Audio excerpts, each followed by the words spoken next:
I'm Audrey Lines, a parent of 3 boys, living with my husband in Cortland County.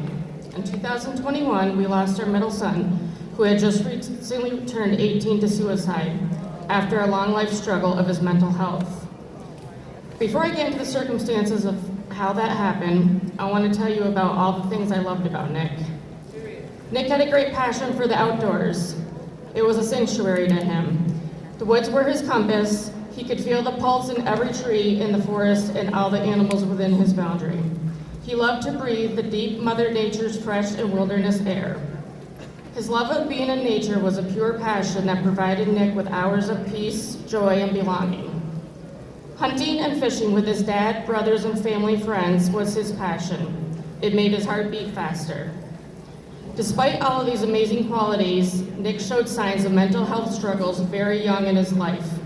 These struggles became more difficult to navigate within his teenage years.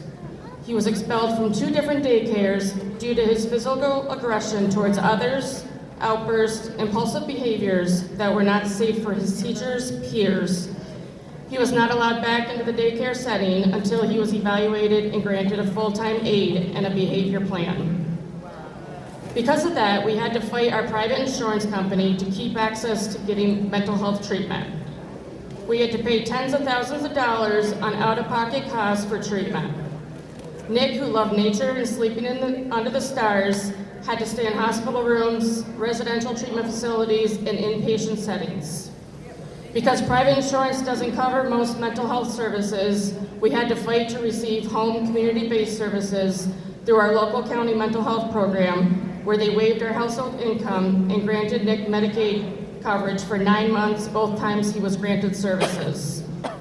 Enrollment in Medicaid actually helped Nick as he started to bond with skill builders and other services, but he never stayed on very long as it was only a short-term 9-month treatment plan, and he was eventually right back into the private insurance company, which covered virtually nothing he needed.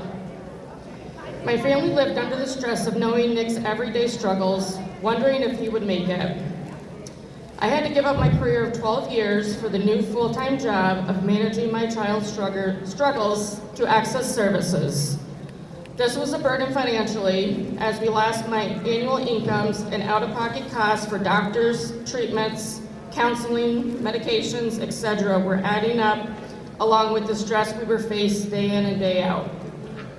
My husband was forced to become the sole provider for our family and all of the expenses related to treatment. We often didn't have enough time and energy to share among our other 2 boys. We could see them doing anything possible, sports, school programs, weekends away with friends, to avoid setting off confrontation with Nick or us. At one point, we were forced with the impossible decision of considering legally separating from my husband of 15 years in order to get Nick access to Medicaid, something I couldn't bring myself to do. Wow. Unfortunately, February 18th of 2021, our son lost his lifetime mental health battle and took his life. I know that his racing, tortured mind is finally at peace, and his ongoing struggles with his mental health are finally over. But I am still left with the feelings like anger, frustration, resentment, and regret. I'm left wondering every day and living so many what-ifs. Many of my what-ifs were things I blame myself for. My husband and I agonized over decisions we made. Were they the right ones? Did I make a mistake even trying to get him help? Did I blow his struggles out of proportion? But looking back, I know he was struggling, and I know he needed help, and that I did everything I could for him. For any mistakes we may have made, we're trying to make peace with those. We know now that any choice we made would not be the right one.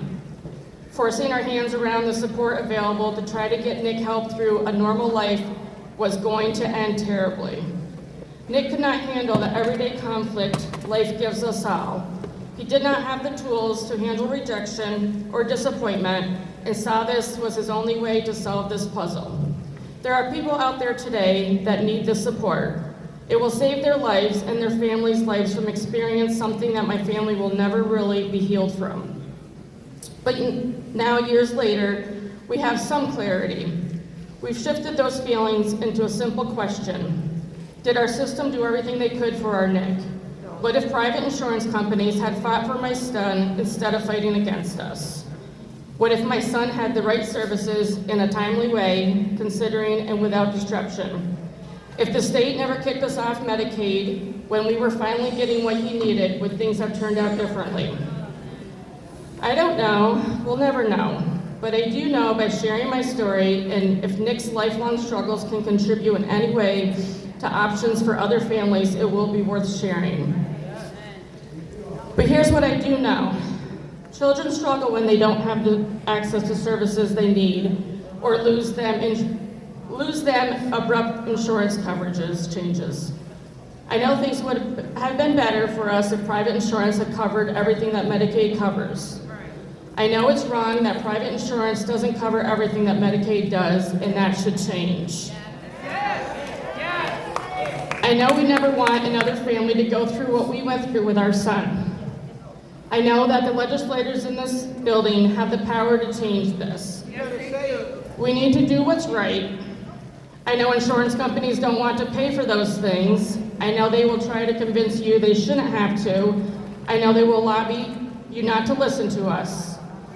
Don't listen, be on our side, make things better for the thousands of families trying to navigate what we went through. During one of Nicholas's last hospitalizations, a doctor asked him if he had 3 wishes, what would they be? His answers were, I want to get better and not get upset all the time. For me and my brothers not to fight and to get along, and to live like most other families do, happy. Thank you. Thank you.